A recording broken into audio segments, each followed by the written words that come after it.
A trade deal with the United States risks jeopardizing the livelihoods of farmers in Britain, Theresa Villiers has warned, predicting many will go out of business.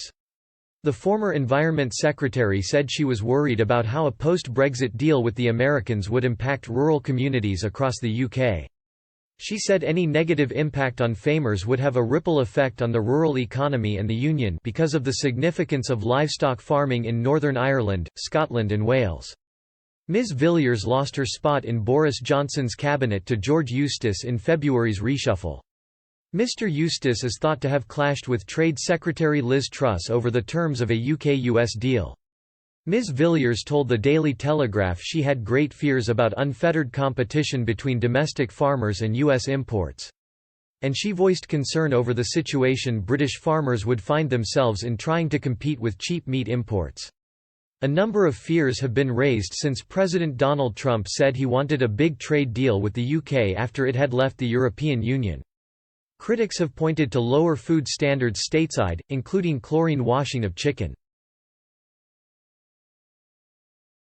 And the prospect of packs of hormone-injected beef landing in British supermarkets has also caused worries.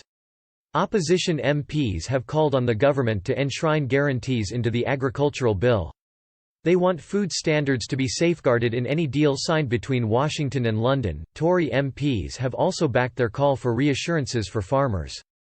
Ms Villiers said that amending the bill would send a message to farmers that our negotiators wouldn't be able to give way on standards. If no action is taken, she warned, the Americans would push for complete liberalization of trade in food without any kind of preconditions. She added, "We have legislated to prevent the importation of chicken that has been washed in chlorine or other substances, and I very much hope that stays on statute book.